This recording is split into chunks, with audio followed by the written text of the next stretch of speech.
Hello students, welcome to banking classes. Dear students, in the previous we have discussed about commercial banks, and today I will discuss the second type of bank, that is cooperative banks. Now students, cooperative banks are also called because they are organized under the provision of Cooperative Credit Societies Act of the state. तो one thing is clear, जो cooperative banks हैं they are registered with the state. The major beneficiaries of the cooperative banking is the agricultural sector in particular and the rural sector in general. यानी cooperative banks के दो aim हैं, agricultural sector and rural sector. The cooperative bank in India plays an important role even today in rural financing. The enactment of Cooperative Credit Societies Act 1904, however, gave the real impetus to the movement. The Cooperative Credit Societies Act 1904 was amended, यानी 1912 में इस act को amend किया गया with a view to broad basing it to enable organization of non-credit societies. पहले ये सिर्फ credit societies था जो उनके अंदर लोग रजिस्टर्ड थे. अब इसका एरिया बदल गया और now they wanted to give loan to the non-credit societies also. They are organized and managed on the principle of cooperation and mutual help, as name indicates, cooperative.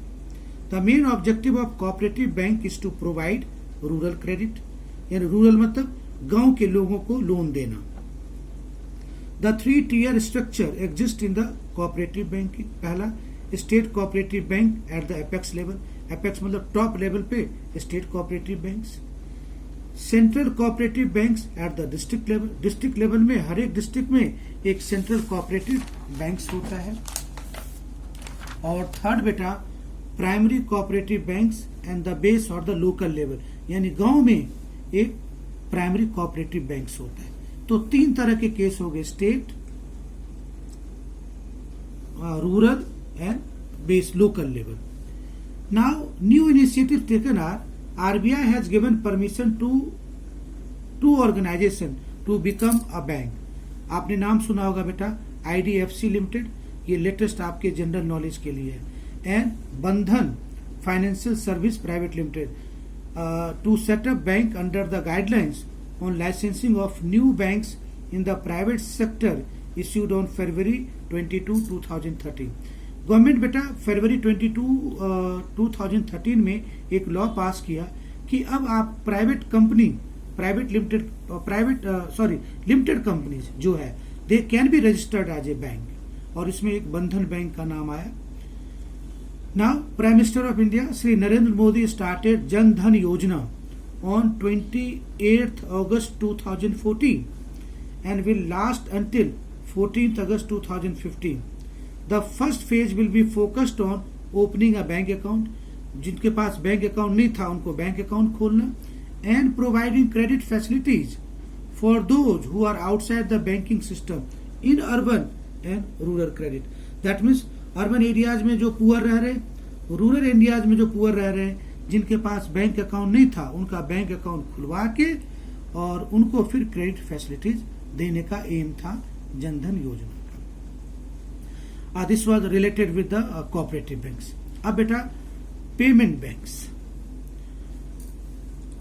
On 19 August 2015, the RBI gave in principle licenses to 11 entities to launch payment bank. Payment bank मतलब they can only make payment, but they cannot accept deposit from the public.